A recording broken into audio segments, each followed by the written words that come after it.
السلام عليكم ورحمة الله وبركاته. ازيكم حبايبي، عاملين ايه؟ يا رب دايما تكونوا بخير وفي افضل حال يا رب. قبل ما نبدأ الفيديو اذكروا الله وصلوا على الرسول.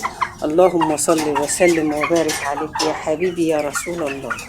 مكملين مع بعض دورة الفراخ الساسو يا جماعة. اللهم بارك. النهاردة اليوم 48. طبعا احنا متفقين ان دورة الفراخ الساسو لا تقل عن شهرين، يعني لغاية 70 يوم 80 يوم هي ماشية معاك. على فكرة الفراخ الساسو كل ما بتكبر كل ما بتزيد حلاوة، كل ما بتزيد وزن، كل ما بتزيد طعم، أكنك بتاكلي والله العظيم. أقول لك ديك رومي، هي أطعم من الرومي والله. أنا بحبها عن الديك الرومي. لما توصل 4 كيلو 5 كيلو تذبحي الديك منهم كده على عمر 3 شهور، عشان بس ايه نبقى واضحين مع بعض. الفرخ ما بيجيبش 5 كيلو الا على عمر 3 شهور.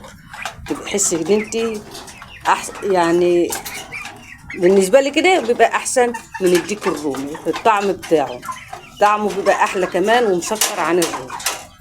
علشان نوصل للوزن المظبوط ونوصل لل اللهم صل على النبي للطعم المظبوط، لازم ننزل باضافات على العلف. احنا بنربي لبيتنا وبنربي لولادنا، او حتى لو بتبيعي فرختين 3 فاض عليكي حاجه بتبيعيها، اللي هياخد منك فرخه اقسم بالله ما هينسى حلاوتها ابدا من بقه، لان انت بتديله حاجه نظيفه، حاجه متربيه على الاعشاب، على الخلطات الطبيعيه، على بدائل العلف. اول النهارده بقى احنا بقالنا من يوم 40 يوم قصدي بننزل ببدائل العلف بس على بسيط. النهارده برضه هنزود مكون كمان.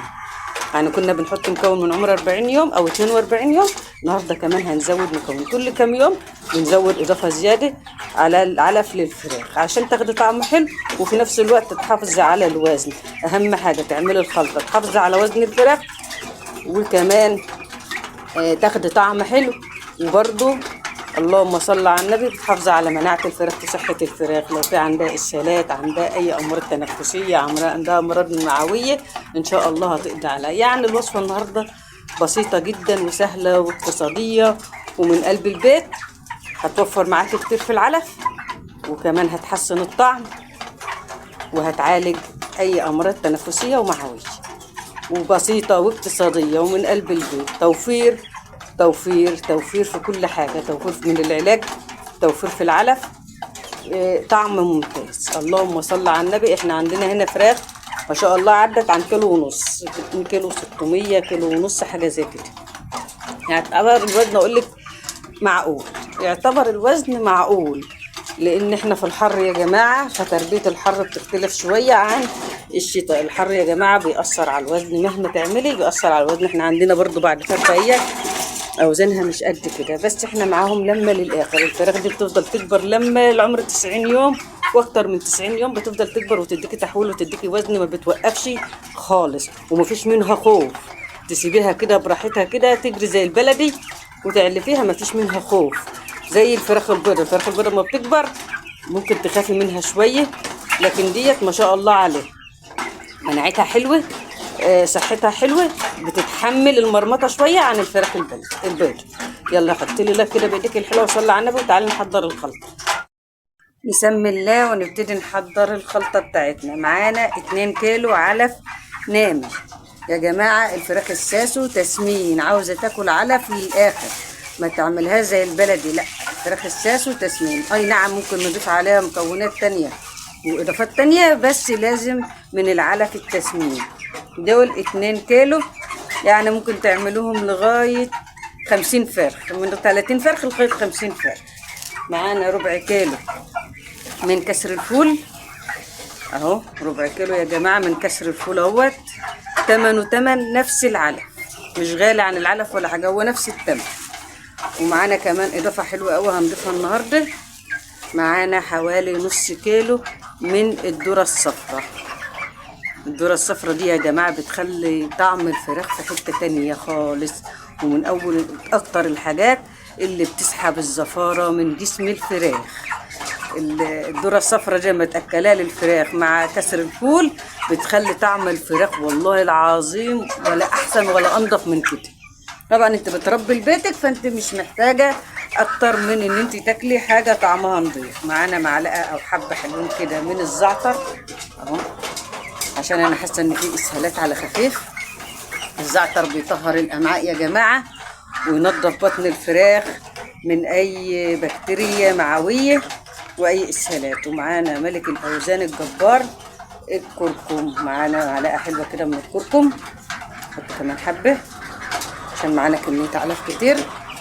والكركم يا جماعه من الحاجات اللي بترفع الوزن. وكمان معلقه من الكمون، معلقه من الكمون، كمون مطهر معه ممتاز برضو، بيمنع الاسهالات. ومعانا برضو معلقه من الكزبره. ومعانا مكون مهم قوي قوي قوي برضو حلو لزياده الوزن، نسيت اجيبه. هو بجد يا جماعه المكون ده حلو قوي قوي قوي، لازم تستخدميه للفراخ بتاعتك، مطهر معوي وتنفسي في نفس الوقت. هناخد بس منه نص معلقه. والقرنفل المطحون، يبقى 5 مكونات اهوت، مع شويه الدشيشه مع شويه كسر الفول على العلف. صدقيني من الحاجات اللي بتنظف جسم الفراخ من الزفره، وكمان بتحسن الطعم. وكده انت بتوفري في استهلاك العلف، لان طبعا الذره رخيص. ممكن تضيفي عيش، ممكن تضيفي عيش بس يكون عيش ناشف مفروك ناعم على قد ما تقدري علشان الفراخ تعرف تاكل. نخلط بقى الاعشاب دي كلها كده مع بعض. عاوزه تحط بصل مفيش مانع، حط بصل، بس انا شايفه ان الجو حر النهارده فانا ما رضيتش احط بصل بصراحه. هو البصل بيزود الحراره في جسم الفراخ، يعني انا من الناس اللي بتحب تحط بصل على العلف جدا، بس في الحر لا بصراحه ما انصحكش. يا اما عاوزه تحط بصل حطي في الوجبه بتاعت اخر النهار دي، طبعا ده الفطار بتاعها.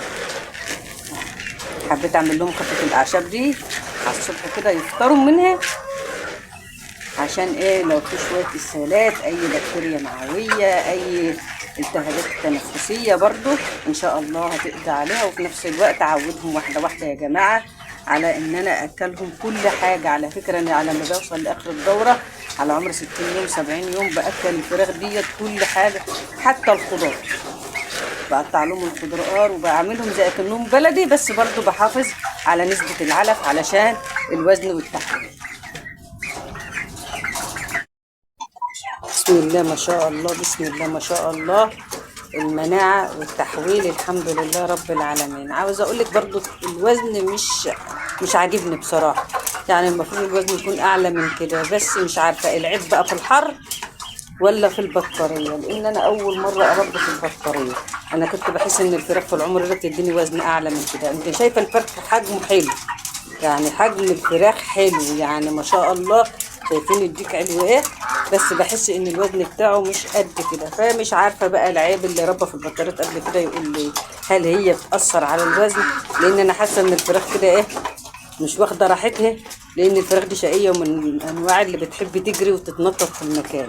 فمش عارفه هي مش واخده راحتها وممكن ده مأثر على وزنها، ولا هو عادي يعني ما بتفرقش، هو الحر اللي مزعلهم. بس انا عاوزه اقول لك ما شاء الله الحمد لله الدنيا ماشيه تمام، مع ان الدنيا حر قوي وطبعا الحاجات دي بتزعل الفراخ، بس الحمد لله الدنيا مظبطه. والحمد لله الفراخ اهم حاجه بتاكل وسحبها في العلف كويس، ومفيش اي مشاكل معويه ولا اسهالات ولا طشمه ولا عطسه ولا برد ولا اي حاجه. طالما مفيش اسهالات ولا عطسه ولا طشمه ولا برد عند الفراخ انا ببقى مطمنه. مفيش كشاشان ولا كسل ولا خمول برضو انا ببقى مطمنه. والخلطه دي برضو بتحافظ على الفراخ من الكشاشان والكسل يا جماعه والخمول.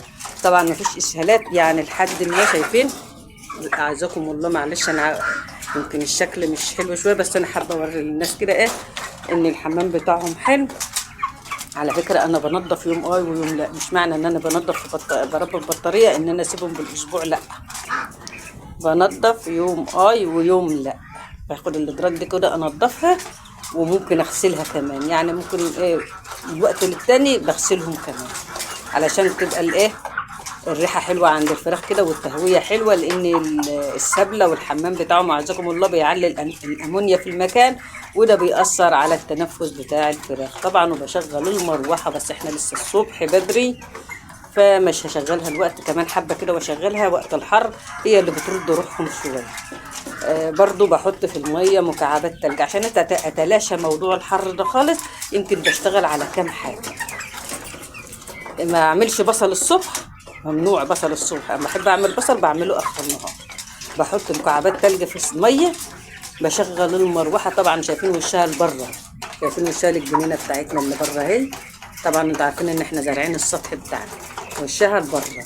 بتغير بس الهواء اللي في المكان، ما بتخليش حر في المكان، وفي نفس الوقت مش مباشرة عليهم عشان ما تتعبهمش ويمرضوا منه.